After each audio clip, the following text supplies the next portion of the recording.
In 2024, US manufacturers filed a complaint saying that Chinese-owned solar companies operating in Cambodia, Malaysia, Thailand, and Vietnam were dumping solar products into the US market at unfairly low prices, and doing it with the help of government subsidies. They claim this was causing serious damage to the American solar industry. And this accusation isn't baseless. Let's look at one typical example. Hunan Shenzhou Photovoltaic Energy Company was founded in 2008, and right from the start it received all kinds of government support. The company was even given about 130 acres of prime downtown land, completely free, to build its factory. Later on, China's biggest state-owned bank provided them with a low-interest loan. On top of that, most of the interest was paid by the Hunan provincial government. No other country hands out that kind of VIP treatment to companies, but in China, this kind of thing is totally normal. It happens all the time. With this level of support, Chinese solar products can be sold at super cheap prices, and now they're flowing steadily into the US through ports in Southeast Asia. On April 21, 2024, after a year-long investigation into anti-dumping and countervailing duties, the US Department of Commerce announced its final decision to impose high tariffs on solar products from Southeast Asia. Some companies in Cambodia now face tariffs as high as 3,521%. For instance, Jinko Solar will now face a 245% tariff on solar products exported from Vietnam and 41.56% on those from Malaysia. Trina Solar is facing a 375.19% tariff on products from its factory in Thailand. Industry experts believe this decision is a devastating blow to China's solar sector. The route of using Southeast Asia to bypass tariffs is now effectively closed. The solar industry is one of China's three key strategic industries, along with new energy vehicles and lithium batteries. China holds a dominant position in the global solar market. According to 2023 data, Chinese-made solar modules account for over 75% of the global market. Solar cells make up 80%, and silicon wafers take a massive 95% share. So why is the US taking such strong action against China's solar products? According to Dr. Zhang Tianliang, a professor at Feitian Academy, the main reason is that the Chinese government has been using massive state subsidies to support its solar industry. These companies are backed by government money, so they can sell their products extremely cheaply, even if it means ignoring environmental regulations. The goal is to push out competitors from other countries by offering ultra-low prices that others simply can't match. As a result, China now produces about 83% of all solar panels in the world. Chinese solar panels are a lot cheaper than those made in other countries. A decade ago, the US actually had a solid solar industry. There were quite a few American companies making solar panels, but over time, most of them shut down, simply because they couldn't compete with China's ultra-low prices. So how cheap are Chinese panels compared to American ones? As of 2024, the cost of Chinese solar panels is only about 1/3 of what it costs to make them in the US. In numbers, China's cost per watt is around 10.1 cents, while in the US it's between 30.8 and 33.7 cents. That's a massive gap. And it's no surprise that American companies got pushed out. By 2023, China was producing a staggering 83% of the world's solar panels. One country is basically supplying the whole planet. Meanwhile, the US share of global production is under 2%. Since 2011, the Chinese government has invested over $50 billion in the solar industry. They've offered big subsidies, tax breaks, and a lot of policy support. Labor costs in China are lower, and they can also make stuff super cheap because they make tons of it. Plus, China mainly uses fossil fuels like coal to make solar panels, which causes huge pollution, but they don't care about that. And on top of everything, the Chinese government also provides export subsidies. So, when you add it all up, super low production costs, ignoring environmental concerns, massive economies of scale, plus government support, it's no surprise that China's solar panels have wiped out the same industry in almost every other country. Over the past 15 years, with strong backing from the Chinese government, China has come to dominate the global solar industry. Today, almost all the solar panels used around the world are made by Chinese companies. Even the machines used to manufacture solar panels are mostly produced in China. Following Beijing's lead, Chinese banks gave out huge loans to solar companies so they could build more factories. As a result, China's solar production capacity grew to nearly double the world's actual demand. With so much extra supply, companies were forced to cut prices drastically in order to stay competitive.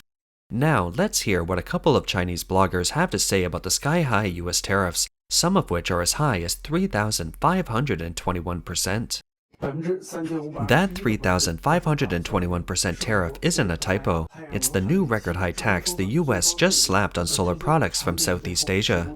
But here's the real story. Most of those products are actually made by Chinese companies, so this isn't just a tariff, it's basically surgery on the global supply chain.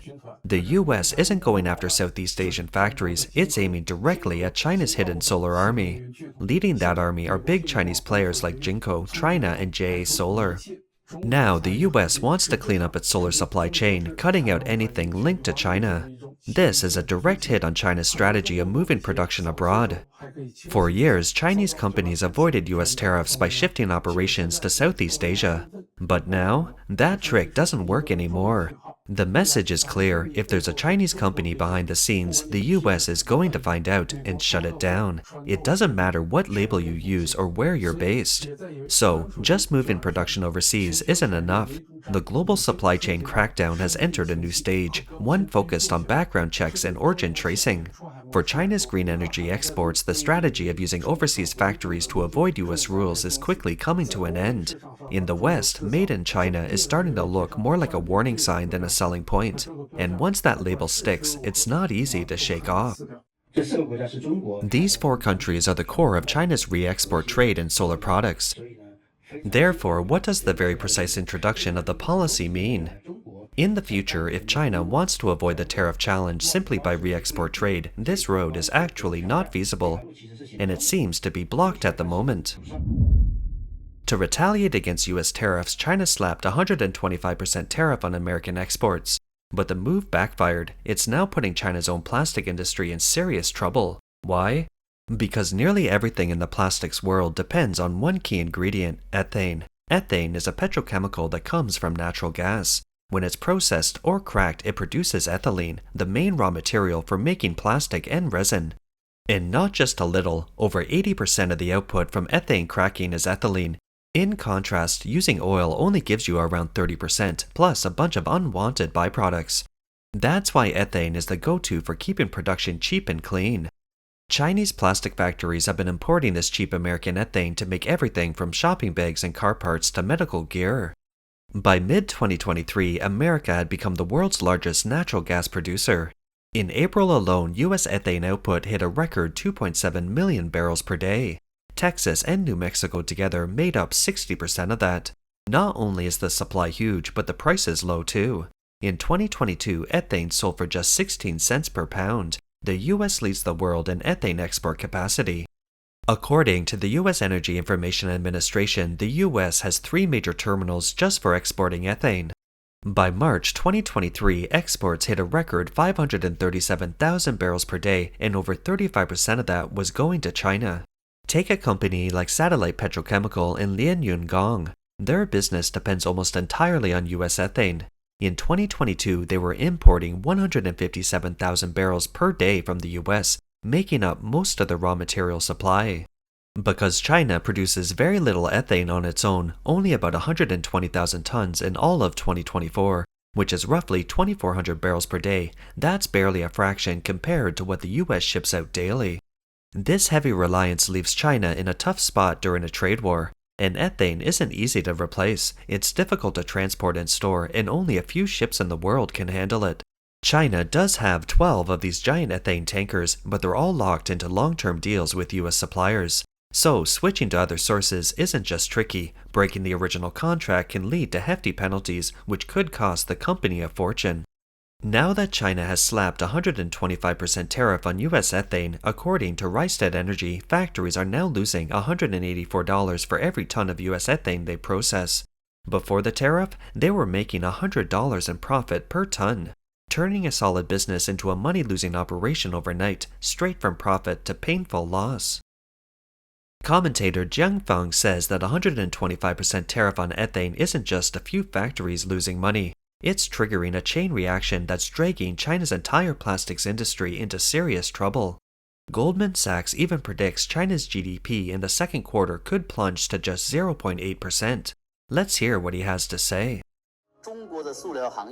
China's plastic industry was already struggling with overcapacity. Factories were making far more than the market could absorb. Now, with ethane prices spiking due to the 125% tariff, the situation is going from bad to worse. Many factories are running out of loss and may have no choice but to shut down. According to Rystad Energy, unless the tariffs are lifted, most of China's ethane-based plants could go offline. This isn't just a plastic problem, the entire supply chain is at risk. Everything from packaging and cars to electronics and medical gear depends on plastic components. Take Satellite Petrochemical for example. It doubled production capacity in 2022 thanks to cheap US ethane. Now it's facing the threat of a full shutdown, which would put thousands of jobs and suppliers in jeopardy. And it's not just ethane under fire, the same 125% tariff also hits natural gas and propane. Even though prices for these raw materials have dropped in the US due to lower demand, China can't benefit because of the tariffs, so import costs are still going through the roof.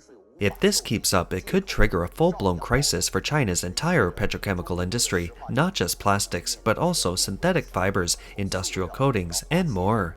The economic ripple effects could be huge.